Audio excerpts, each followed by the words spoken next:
ETF flows around 2,660 Bitcoin were sold, while 4,340 Ethereum were bought on June 5th.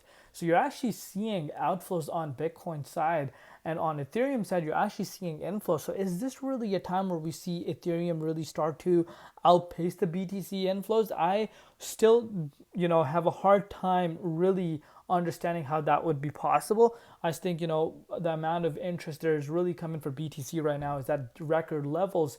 Even though if we were to see Ethereum really, gaining a lot of inflows because, ETH could potentially see a rally maybe later down the year. But, in a grand scheme of things, I still do believe, BTC accumulation is not going to be stopping. But welcome back to the Crypto ZX channel, to the XRP holders. Appreciate you guys as always. If you're looking across the board right now, we're still seeing over the last 24 hours quite a bit of red across the market. Over the last 1 hour to be exact, we're starting to see some sort of relief within the crypto markets, as we can see right now across the board. But obviously, in a grand scheme of things, still long ways to go. You still need to see Bitcoin hit specific levels. But right now, of course, we are seeing some sort of excitement. Price of XRP $2.13, also down 1.8% in Bitcoin compared. Now, if you're looking at the market cap, 125.3 billion, and the 24-hour trading volume is at about $3.1 billion. Before we get into any further, as always, just a quick disclaimer: anything on this channel is not financial advice. Always do your own due diligence and research when you are investing in cryptocurrency. So the Ripple IPO will happen at the right moment, at the right exact time. It will be the biggest IPO in Wall Street history.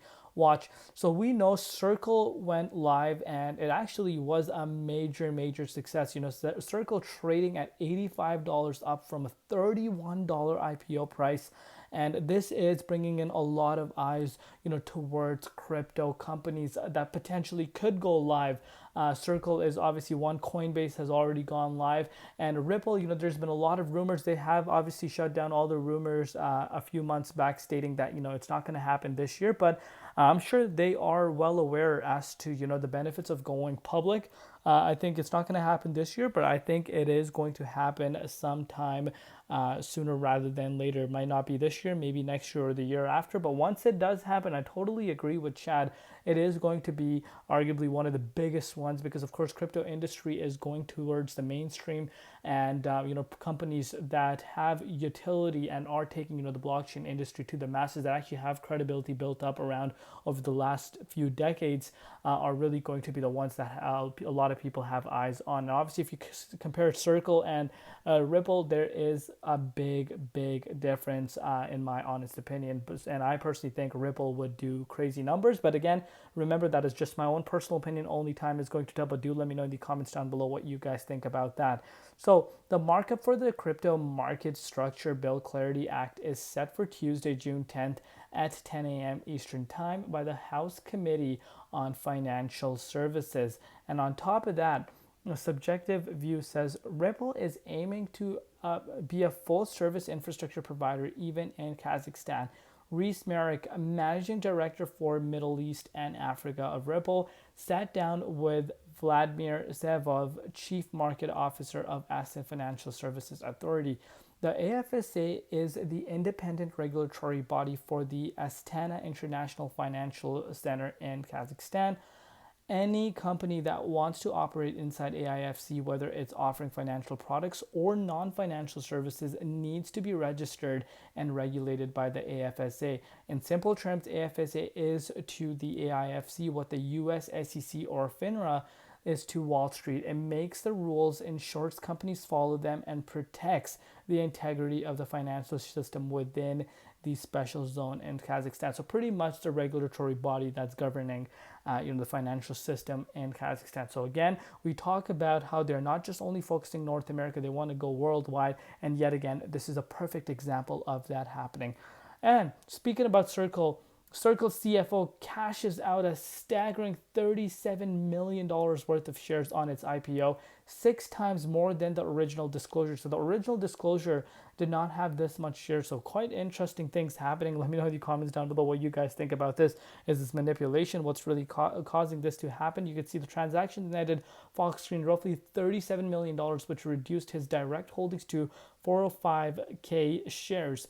While it's common for executives to sell portions of their stocks during IPOs, Fox Green's actual sale was 6 times larger than his original disclosure plan, a significant departure from stated intentions. And someone says, that doesn't show confidence in the future of Circle. And I can honestly agree with that. The fact that you're offloading this many shares is quite, interesting. And I'm sure not a lot of people are ignoring it. And especially when, the disclosure numbers don't make sense. And moving forward, look at this.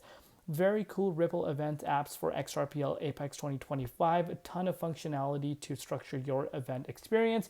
With all those sessions, workshops, side events, and panels, it's important you focus on those you're really interested in.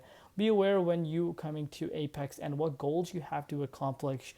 Example, talking to a special person to you, partnership, one-on-ones, learning about special topics, etc. Very interesting if you are obviously interested in the Apex 2025. But now let's take a look at the price. So since our last update, you could clearly see dominance is showing more strength. It's picking up traction. We're retesting June 1 levels. And of course, if this is able to break out, I think, we could start pushing up to yearly highs for the dominance. BTC did see a bounce up. You could see, we did come down to $100,000. Again, I'm not going to bore you guys. If you did watch my video just a few hours back that I uploaded, I talked about how we nailed the price. I talked about how we could retest $100,000. Pretty much, that target was open if we were unable to, close back above 106,000, which of course we failed to do so. And of course, some external factors that are also causing the market to kind of tumble towards the downside. And even though we're seeing a little bit of a bounce, I still think we're not out of the woods.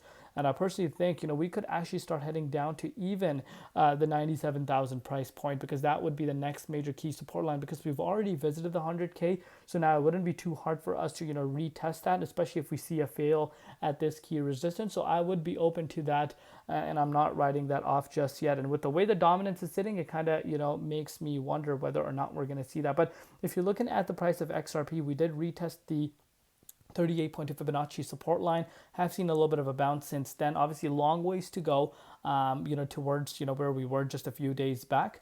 But, we cannot ignore what has been happening with the broader market so far. We're still in the 38.2. You cannot neglect that. Let me know down below what you guys think. What are you guys doing right now? And where do you see the price of XRP going into Friday morning? Love each and every one of you guys. And where do you see the price of XRP closing the monthly candle at the end of the month? Love you all. See you later in Crypto ZX, and peace out.